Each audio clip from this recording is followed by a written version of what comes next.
ओम शांति। बाबा ने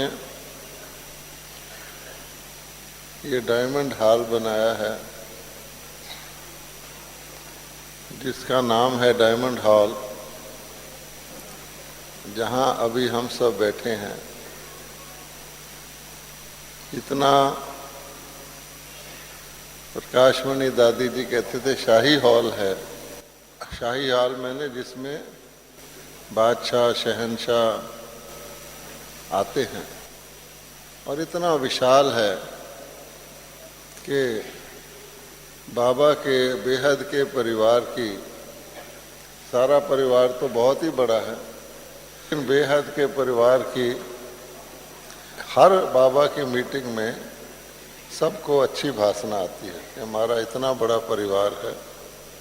जब पूछो तो कहेंगे इतने स्थानों से, इतने देशों से इतने भाई बहन आए हुए हैं, और नए नए भाई बहन भी ऐड होते जाते हैं। किसी दिन सब भाई बहन इकट्ठे हो जाएं सारे विश्व के, तो कैसा दिखाई देगा, उसकी एक झलक हमें यहाँ दिखती है। परिवार के द्वारा क्या बाबा करवा रहे हैं उसको समझने के लिए भी क्या चाहिए, बेहद की बुद्धि चाहिए, और उसको स्वीकार करने के लिए बेहद का दिल चाहिए। तो बेहद के दिल और बेहद की बुद्धि का अर्थ हुआ कि हम हद से निकलकर बेहद में आए, तभी तो बेहद की बातें समझ में आएंगी। जैसे कोई व्यक्ति नीचे धरती पर है तो उसको जो कुछ आसपास है वही दिखेगा। अगर वो बहुत ऊंची बिल्डिंग में चला जाए तो ज़्यादा दिखेगा, और अगर वो आकाश में चला जाए हवाई जहाज़ के द्वारा तो उसे और भी ज़्यादा दिखेगा। तो आज हमको विषय बताया गया है बेहद की वैराग वृत्ति। तो ये विषय तो जरा रुखा रुखा है। किसी को कहो बेहद की वैराग वृत्ति तो वो सोचेगा सन्यासियों वाली बात कर रहे हैं। दुनिया से बेहद का वैराग, रहते दुनिया में है, शरीर धारण किया हुआ है, मन में संकल्प चलते रहते हैं, रुक ही नहीं सकता मन संकल्पों से। जो दिखता है बाहर से और जो मन की आंख से दिखता है उसको हम हर टाइम 24 घंटे उसी का मनन चिंतन वर्णन करते रहते हैं, और फिर हम बेहद की वैराग वृत्ति धारण करें। वो तो बेहद का परमात्मा ही कर सकता है जो सदा बेहद में रहता है। हम तो दुनिया वाले हैं, हमारा हद का नाम भी है, हमारे हद के रिश्तेदार भी हैं, हमारा हद का बिजनेस भी है, प्रवृत्ति भी है। तो हम उसको छोड़कर बेहद की वैराग वृत्ति धारण कर लें अगर, तो इनका क्या होगा और हमारा क्या होगा। तो ये प्रश्न जो है बच्चों के, बाबा कहते मन में चलता रहता है। और आज तो बहुत सारे नए भी आए हुए हैं, बिल्कुल फर्स्ट टाइम में आने वाले भी हैं। आप में से जो फर्स्ट टाइम आए हैं वो जरा कृपया अपना दायां हाथ उठाओ तो देखो, बहुत सारे फर्स्ट टाइम वाले हैं। और फर्स्ट टाइम वालों को कहें बेहद की वैराग वृत्ति तो और भी बेचारे संशय में पड़ जाएंगे, क्या मतलब हुआ इसका। इसलिए मैं सोच रहा हूँ कि टॉपिक को थोड़ा सा बदल करके इंटरेस्टिंग बनाया जाए। बेहद की वैराग वृत्ति की जगह बेहद की अनुराग वृत्ति कर ले, ठीक है ना। तो कम से कम दिल तो खुश होगा कि भाई ऐसी बात नहीं कर रहे जो हमारी समझ से बाहर हो। अच्छा, अब की अनुराग वृत्ति उसको ऑपोजिट देखते जाना, वैराग वृत्ति उसके नीचे है ना। उसको धारण करने की क्या आवश्यकता हो गई, हद से काम क्यों नहीं चलता। तो मैंने टॉपिक इसलिए बदला है कहते हैं कि एक व्यक्ति ने, मोटा व्यक्ति था, उसको पतला होना था। तो वो एक दुकान पे किताबें मिलती है ना, पतला होने की किताब, तो गया कि मुझे पतला होने की एक किताब चाहिए। तो सेल्समैन ने देखा वो किताब आउट ऑफ स्टॉक थी, बिक चुकी थी, लेकिन मोटा होने की किताब थी। कई पतले होते वो मोटे होना चाहते हैं। तो उसने कहा जी ऐसा है कि पतला होने की किताब तो आउट ऑफ स्टॉक है, पर मोटा होने की किताब है, वो ले लीजिए आप। तो बड़ा हैरान हुआ, कहता है कि आप क्या कह रहे हैं, मुझे क्या चाहिए और आप क्या दे रहे हैं।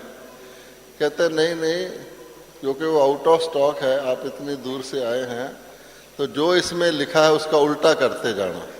मोटा होने के तरीके जो हैं उसको उल्टा करते जाना, तो पतला होने के तरीके आप ही आ जाएंगे। तो इसी प्रकार से हम आपको जो अनुराग वृत्ति के बारे में कह रहे हैं, तो उसमें आप अपने आप सोचते जाना कि अनुराग का अपोजिट है वैराग।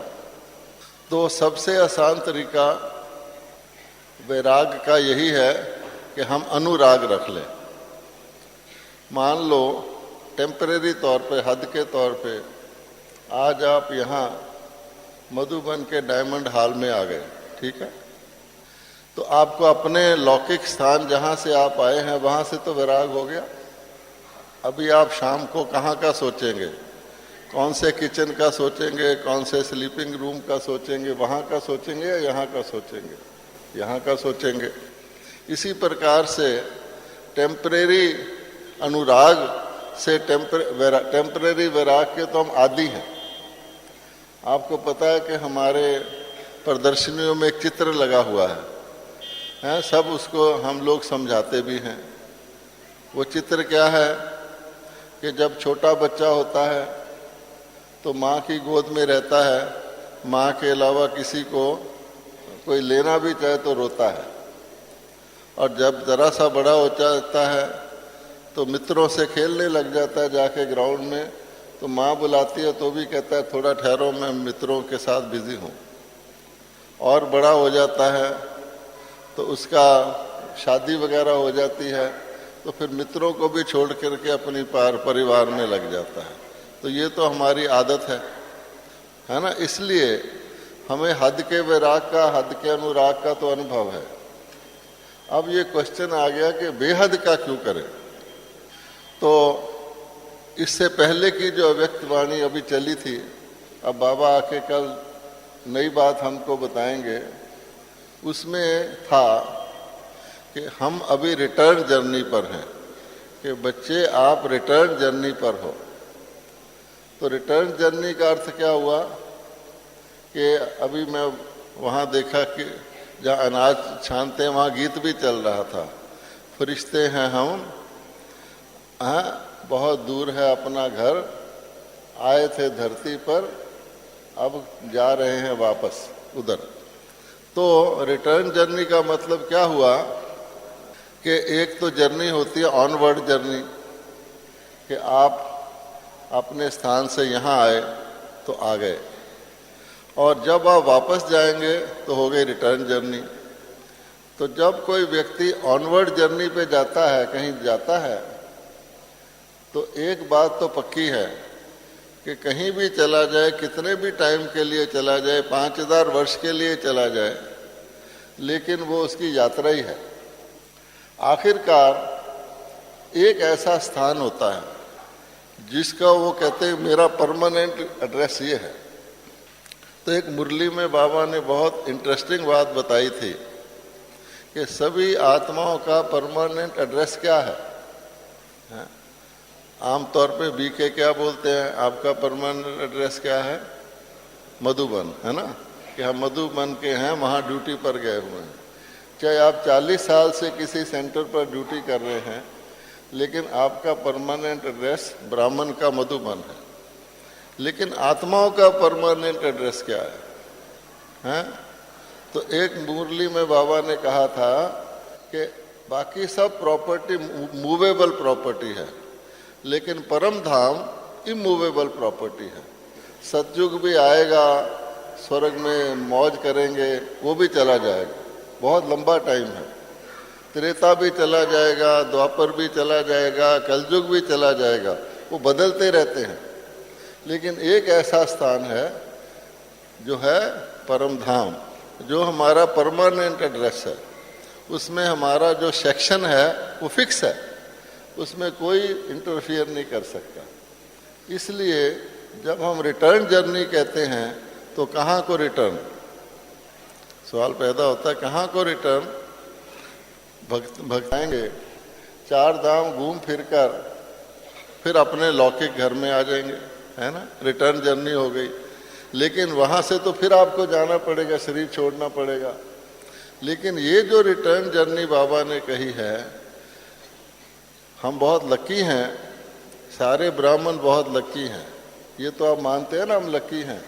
जो कहते हैं कि हम लकी हैं, बहुत लकी हैं, सारी दुनिया से लकी हैं, वो जरा अपना दायां हाथ उठाइए।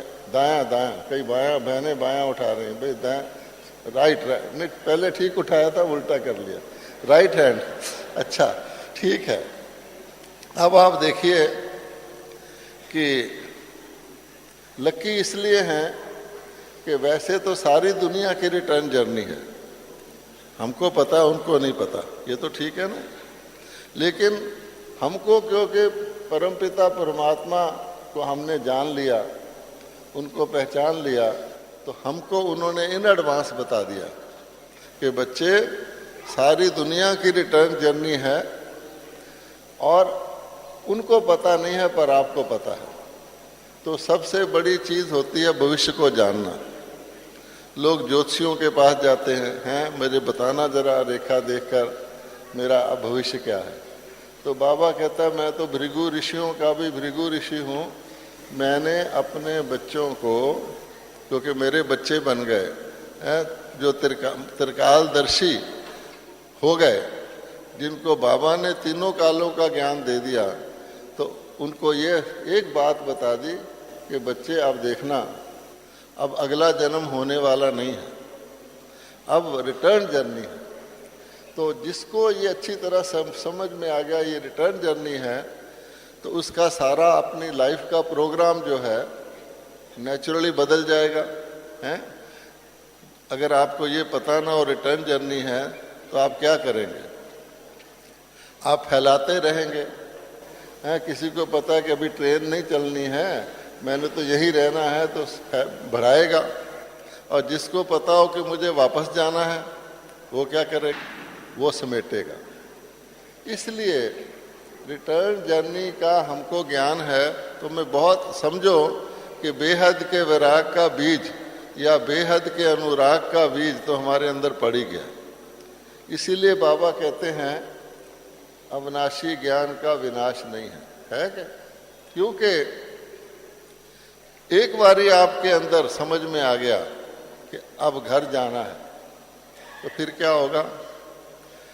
कोई भी आत्मा हद की अनुराग की कोशिश नहीं करेगी कि जब पता ही है कि अगले जन्म में नहीं आना, तो फिर जो हद का होता है, कई पति पत्नी का बहुत स्नेह होता है, तो वो कहते हैं अगले जन्म भी हम पति पत्नी बने, है ना।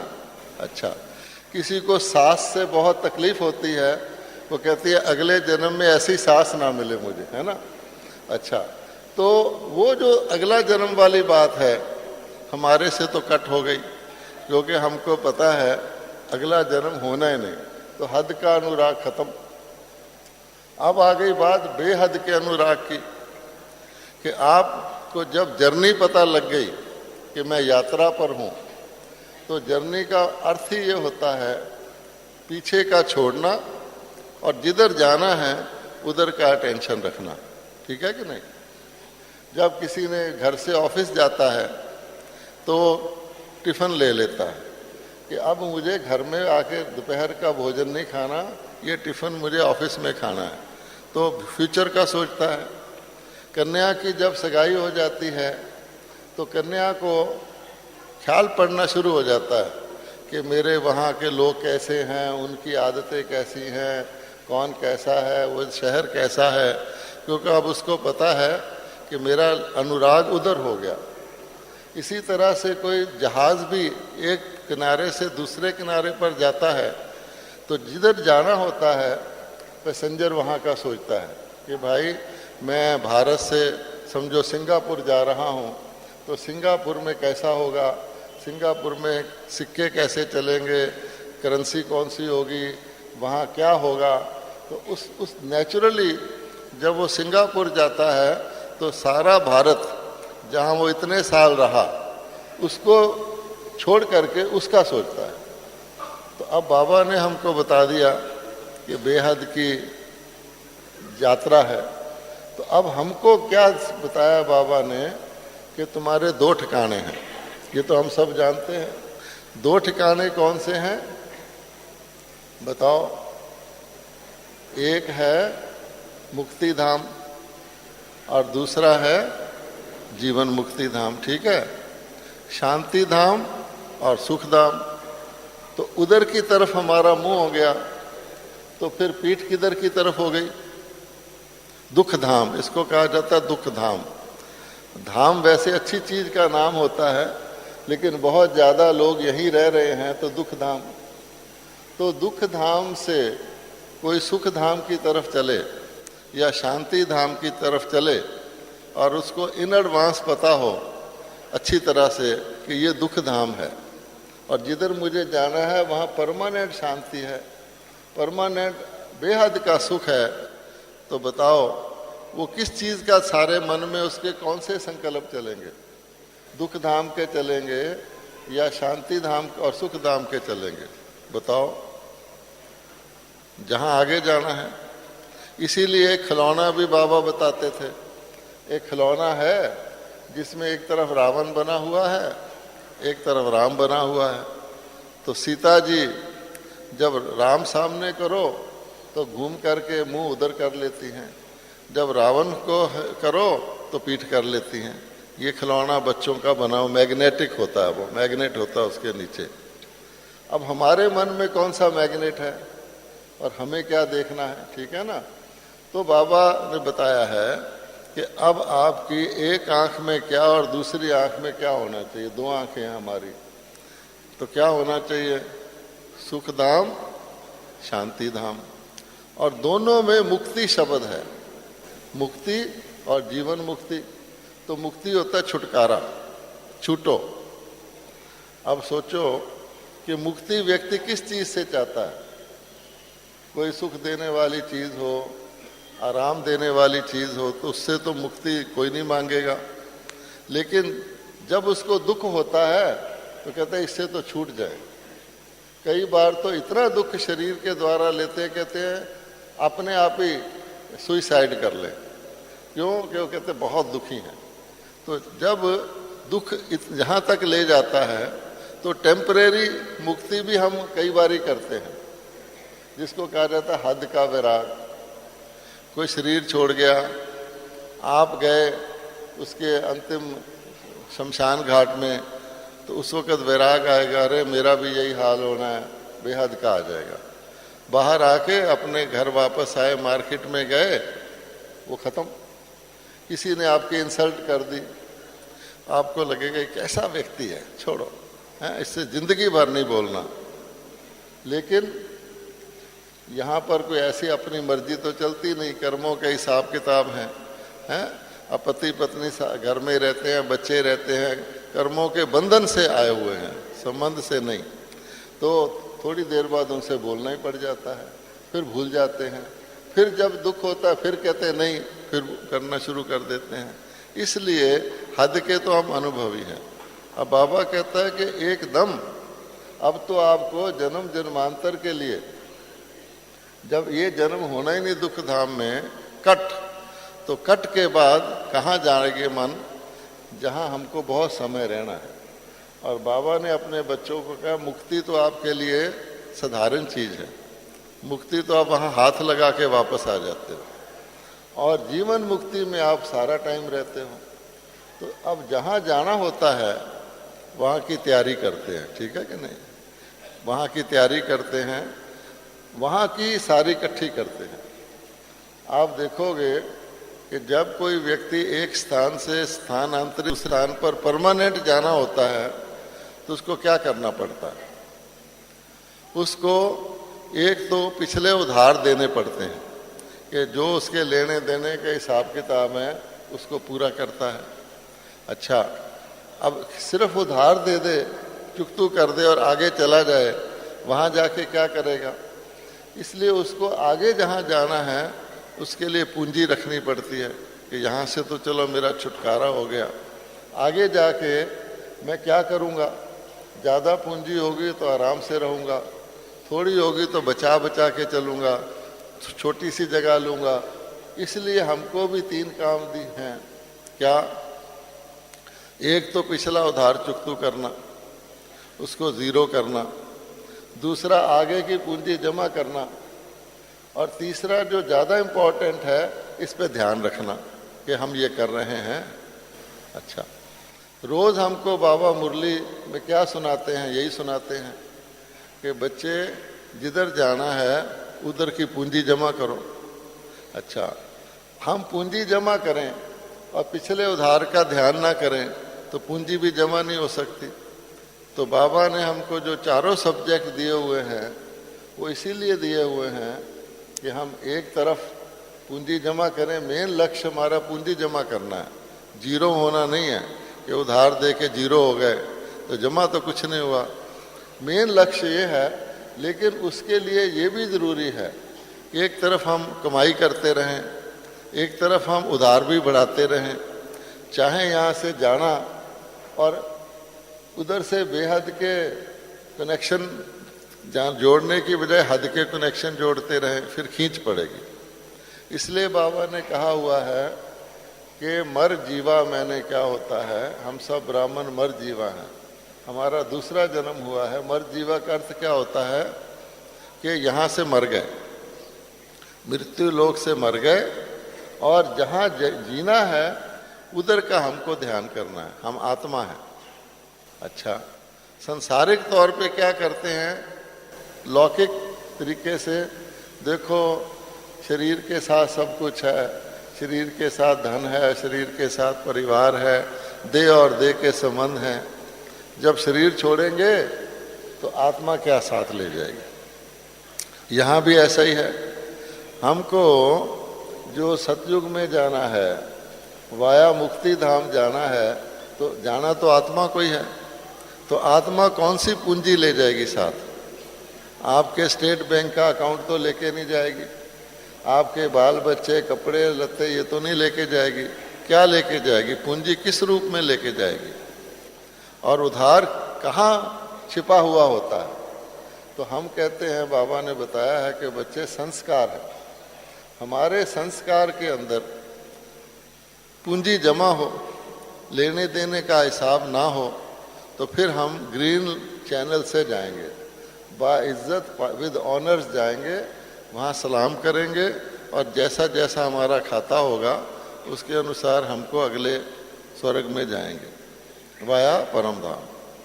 लेकिन अगर कुछ उधार जमा हुआ संस्कार में देखा कि ठीक नहीं है, कैसे सारी दुनिया की आत्माएं भी परम धाम जाने वाली हैं, तो फिर हम सफाई करनी पड़ेगी कि परम धाम में जहाँ हमने जाना है इम्प्योर आत्मा नहीं जा सकती, बाबा ने बता दिया। तो इम्प्योर नहीं जा सकती, और बाबा ने एडवांस में बताया है कि प्योर हो जाओ, और उसका तरीका भी बताया है। कौन सा तरीका बताया है? मन मना भाव, कि आत्मा परमात्मा से अनुराग रखे। उसमें भी बाबा कहता है योग अर्थ बड़ा भारी है, याद रखो, प्रेम भरी याद रखो, लवलीन प्रेम रखो। जैसे मछली पानी में लवलीन होती है तो मछली खुश रहती है, पानी से निकालो तो तड़पती है। तो बाबा के बच्चों का बाबा से प्रेम ऐसा होना चाहिए कि जो ही कनेक्शन बाबा से जरा सा लापरवाही से हटा, तड़पना शुरू हो जाए। लेकिन इस दोनों के बीच में अटेंशन बहुत ज़रूरी है, नहीं तो हद के फिर गलती से फंस जाएंगे, है मर जीवा, पीछे की तरफ फिर देखेंगे। वैसे भी दुनिया में नियम है, किसी का नया जन्म होता है तो पीछे का भूल जाता है, किसी किसी को याद रहता है थोड़ा टाइम। अब ब्राह्मणों को बेहद के विराग या बेहद के अनुराग में कौन सी चीज़ ज़्यादा ध्यान रखनी चाहिए, ये खास नोट करने की बात है। हम सब की इच्छा है इस क्यों ना स्वर्ग में जाएं, क्यों ना अच्छा पद पाएं, क्यों ना अच्छी सेवा करें, और अति इंद्रिय सुख का अनुभव भी सबको कभी ना कभी तो होता ही है, अगर लगातार नहीं रहता। तो इसमें एक बात रुकावट की है जिसकी तरफ हम सबको ध्यान देना है, और वो क्या है? वो ये है कि हम दुख देने वाली चीज़ों का, खराब चीज़ों का, विकारों की चीज़ों का तो त्याग आसानी से करके उधर ध्यान रखते हैं। अरे हमारे स्वर्ग में क्या होगा, हैं? कोई मकान देखो, क्या मकान बड़ा अच्छा है, तो हम कहेंगे अरे ये क्या है, हमारे तो दास दासियों का मकान जो है सारे माउंट आबू जितना होता है, क्योंकि आबादी कितनी है वहाँ, 9 लाख, और यहाँ देखो तो कितना कितना स्पेस होगा, कितनी कितनी जगह होगी, तो उस मकान ऐसे लगेगा क्या है ये देखो। तो एक तो ये है कि जितना हम जब किसी संसारिक चीज़ में आकर्षण लगे तो अपनी परमानेंट जो चीज़ है स्वर्ग की उसको देख लो, वहाँ का भोजन देख लो, वहाँ का वस्त्र देख लो, वहाँ का सुख देख लो, वहाँ की हर चीज़, तो आपकी आप ही वृत्ति इससे हट जाएगी क्या है। अच्छा, जो चीज़ हम आमतौर पे मिस कर देते हैं वो ये है, एक तो हम अटेंशन नहीं रखते, हर वक्त नहीं रखते। जब अटेंशन होता है तीसरी आँख खुल जाती है, अटेंशन घटा तीसरी आँख बंद हुई, या माया उसमें थोड़ा बहुत इंटरफियर करती है। दूसरी जो मोस्ट इम्पॉर्टेंट बात है ब्राह्मणों की, वो क्या है कि हमको खराब खराब चीज़ों से तो विराग है और उधर ध्यान है, लेकिन जिसको आज हम अच्छा समझते हैं गलती से, वो हमको बांध रखती है, अच्छा समझते हैं, वो क्या है, इसको आपने ध्यान रखना है। वो ये है, बताऊं, गौर से सुनना। वो ये है कि निंदा, अब कोई हमारी निंदा करेगा उससे कौन प्यार करेगा, ठीक है कि नहीं? निंदा करता है, सतयुग में देखो कोई निंदा नहीं करता। अच्छा, लेकिन उसके साथ जो दूसरा शब्द है उस्तति, इसी तरह से हानि, जहाँ नुकसान होगा वहाँ कौन बिजनेस करेगा, लेकिन उसके साथ का जो शब्द है लाभ, अच्छा, इसी तरह से कहीं व्यक्ति हार जाए, कोई काम सफल ना हो, उसमें कौन दोबारा करेगा, लेकिन जीत, अच्छा, इसी तरह से कोई आपका अपमान करे तो आप भागेंगे, लेकिन मान दे तो, इसलिए उस्तति निंदा, हानि लाभ, जय पराजय और मान अपमान, ये बाबा ने कहा हुआ है कि ब्राह्मण की सफलता है इन दोनों में बराबर रहना, दोनों से उपराम रहना।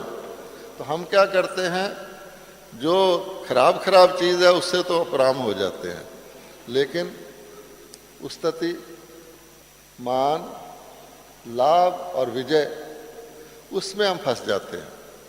कि कभी कभी आप देखेंगे कि ब्राह्मणों के अंदर लिमिटेड जो बात आती है, बेहद की नहीं आती है, इसी कारण आती है कि वो समझते हैं कि ये मेरा सेंटर, मेरे स्टूडेंट, मेरे साधन, मेरा ये, मेरी कला, मेरा आर्ट, मेरी विशेषता, इसमें फंस जाते हैं। तो हमको ये ध्यान रखना है कि ब्रह्मा बाबा ने और मम्मा ने ये जो बेहद की दृष्टि रखी, ये मेरा मित्र, ये मेरा हितैषी है, ये मेरा अच्छा नहीं था, मेरा कभी इसने भला नहीं सोचा, मेरे खिलाफ ही करता है। तो बाबा कहता है मुरलियों में, निंदा हमारी जो करे वो क्या, मित्र हमारा सोए। क्यों कि आपका मित्र कभी आपको अपनी गलती नहीं, आपकी गलती नहीं बताएगा, वो तो मित्र है। वो कहेगा कि आप थोड़ी गलती कर भी लेंगे, वो कहेगा अरे कुछ नहीं, क्योंकि मित्र है, इसीलिए तो मित्र है। तो आपका मित्र आपको आपकी गलतियां पॉइंट आउट नहीं करेगा। जो नहीं मित्र होगा वो कहेगा इसमें ये नुक्स है, ये अमृत वेले नहीं आता, ये देखो क्या करता है, ये कैसे बस्तर पहनता है। तो मित्र असली कौन हुआ? जो निंदा कर रहा है, हम समझते हमारी निंदा कर रहा है, वो तो हमारा भला कर रहा है, हमें सावधान कर रहा है। तो इसी प्रकार से हम इसमें जो फंस जाते हैं तो अनलिमिटेड भूल जाता है। काम तो हम वही करेंगे जहां हम रहते हैं, बॉडी में है। मान लो मैं दिल्ली में रहता हूं तो मैं कलकत्ते में तो नहीं जाऊंगा, लेकिन दिल्ली में रहते हुए जो भी काम मुझे मिले उसमें मेरी वृत्ति बेहद की रहनी चाहिए, बस। ठीक है, थिंक ग्लोबली एक्ट लोकली, ये कहा जाता है कि वृत्ति को अपने को हमने बेहद का रखना है। काम तो हम एक ही तरह, और उसमें बाबा ने कह रखा है कि बच्चे, अगर आपने किसी चीज में मैल आई तो क्या होगा, बढ़िया से बढ़िया काम, बहुत अच्छा, वो आपको उसका जमा करने के बजाय सतयुग में अभिमान पैदा कर देगा। मैंने किया, मैं ही कर सकता हूँ, मेरे जैसा कोई नहीं कर सकता। तो बाबा ने हमको अच्छी तरह समझाया हुआ है, मेहनत भी करो, प्राप्ति भी करो, सफलता भी करो, लेकिन मैंने किया।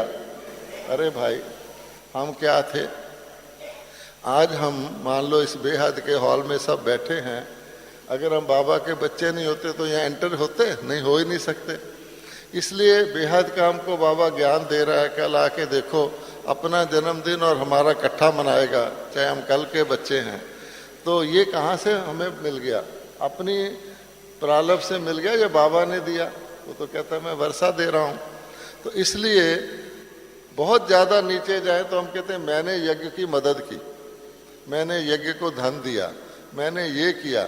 तो ये जो मैं है, ये ट्यूमर है, ये समझो कैंसर है कि हम अच्छा भला व्यक्ति अच्छी भली खुराक खाए और उसके अंदर ट्यूमर पैदा होना शुरू हो जाए, ये तो अच्छी बात नहीं ना। फिर ब्राह्मण निराश होते हैं। इसलिए बाबा ने शब्द बताए हुए हैं, क्या? निमित्त, कि हम निमित्त हैं, जो बाबा करवा ले उसको बाबा के अर्पण कर दो। ठीक है, निर्माण, सेवाधारी, मेहमान, कि किसी के यहाँ हम दुनिया में मेहमान हैं, किसी से कनेक्टेड नहीं है, जैसे नर्स होती है हॉस्पिटल में। तो बाबा कहता है अगर ये हम ध्यान रखेंगे तो आपको खुशी अति इंद्रिय सुख होगा, नहीं तो सारा न्यूट्रलाइज हो जाएगा, उल्टा ही अभिमान हो जाएगा, मैं लिमिट में आ जाओगे। इसलिए क्या करना चाहिए? तो बाबा ने आजकल की मुरलियों में बाबा बताते हैं कि जैसे लौकिक में बच्चा होता है तो माँ बाप तो उसको हर वक्त आशीर्वाद देने को तैयार ही रहते हैं। माँ बाप का तो काम है बच्चे को आशीर्वाद देना। तो लौकिक में बच्चा माता पिता को जाके नमस्ते करे या पाँव छुए, आजकल तो रस्म ही खत्म हो गई है, डैड डैड कहते हैं, यार भी कह देते हैं अपने बाप को। तो इसलिए बाबा कहता है कि वो माँ बाप क्या करेंगे? जीते रहो, तुम्हारी लंबी आयु हो, बढ़ो, फूलो, फलो, यही कहेंगे ना।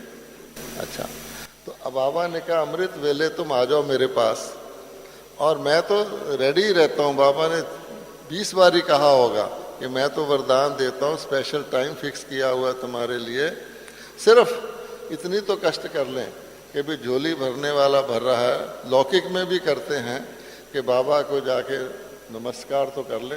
पहली आंख खुलते पहला संकल्प चेक करना चाहिए, अगर बेहद में जाना है तो बाबा याद आया या कोई और याद आया, अपना सेवा भी याद है या बाबा याद आया। आजकल बाबा कह रहे हैं कि जिस समय जो काम करना है उसमें अटेंशन दो, नहीं तो क्या होगा, मुरली पढ़ रहे हैं तो योग का महत्व याद आएगा, योग कर रहे हैं तो मुरली का महत्व याद आएगा, अमृत वेले आलस हो जाएगा, रात को नींद नहीं आएगी।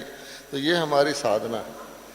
तो इसी प्रकार से दिन में कोई बच्चा कहीं जाता है काम पर, कहीं भी जाता है तो माता पिता को बोल के जाता है कि भाई हम वहाँ जा रहे हैं। क्यों?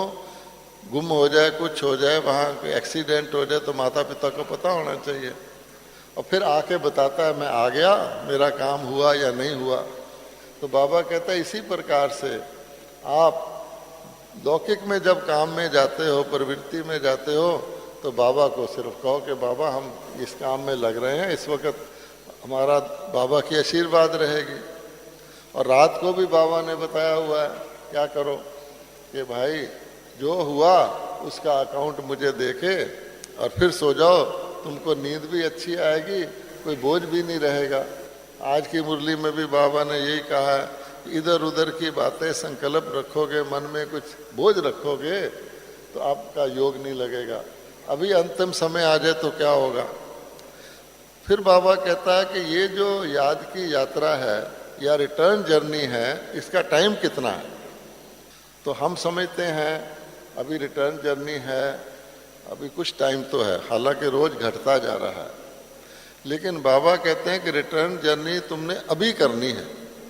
अगर सोचा हफ्ते बाद करूंगा, यात्रा रुकनी नहीं चाहिए। और रिटर्न जर्नी परम धाम के लिए एवर रेडी रहना। क्यों कि शरीर का भरोसा नहीं है। हम गलती से ये भी धोखा खा लेते कि शायद संगम युग का अंत जो है तब तक मुझे टाइम मिला हुआ। तो ये दूसरा नंबर धोखा है कि अगर अभी मेरा शरीर छूट जाए तो मेरे लिए तो संगम युग खत्म। तो मेरे को हर वक्त तैयार रहना है और फिर तैयार काफी समय से रहना है। तो हम क्या करते हैं, हम तैयार हैं पर समय पड़ा इसलिए हमने फैलावट की हुई है। तो नहीं, तो अगर इतना जोर से तैयारी करेंगे कि भाई हम तैयार हैं और आज हो जाए कल हो जाए। मुझे याद है प्रकाश मणि दादी 20 साल पहले तो क्या हुआ, बॉम्बे में फ्लड आया, कोई 1 फुट पानी या 1 गज पानी था। हमने दादी को कहा पांडव भवन में, दादी कहती है एक गज पानी क्या होता है, अगर 9 गज आएगा तब हम समझेंगे कि विनाश आ रहा है। यानी उनको ये ध्यान में है कि कब दुनिया खत्म आज ही हुई पड़ी है। तो हमें भी यही करना है कि ये अगर हमने, बाबा रोज कहता है एवर रेडी रहो, बहुत काल से रहो और अपने लक्ष्य के लिए पिछला खत्म करो और आगे का ध्यान करो। हम आगे का जमा करते, पिछला खत्म कर नहीं करते। इसलिए कोई खास मेहनत करने की ज़रूरत नहीं है। एक दिन का प्रोग्राम बनाओ, सुबह से शाम तक मुरली पूरी तरह सुनो। आजकल बाबा कहते हैं तुम्हारा पुरुषार्थ का, तीव्र पुरुषार्थ का थर्मामीटर है मुरली। कि अच्छी तरह मुरली रोज सुन के उसको शरीर में, अपने में, अंतर में धारण करते हो, आत्मा में, मन में, हर चीज़ में। शरीर की शुद्धि, मन की शुद्धि, व्यवहार की शुद्धि के हमारे संकल्प कैसे चल रहे हैं। शुभ चिंतक हैं सबके। अच्छा, कोई हमारे से उल्टा कर जाए तो उससे हम बदला लेने का तो नहीं करते, वाचा से ज्ञान सुनाते रहते हैं या इधर उधर की बात करते रहते हैं। कर्मना से गुणों का दान करते हैं, व्यवहार कैसे करते हैं। हमें ये नहीं देखना कि मैं सब मुझे संतुष्ट करें, हमें ये देखना है कि मैं सबको संतुष्ट करूं। ठीक है, तो ये बातें ध्यान में रखेंगे, उधर लगन रखेंगे, इधर आपे ही विराग हो जाएगा। ओम शांति।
हरे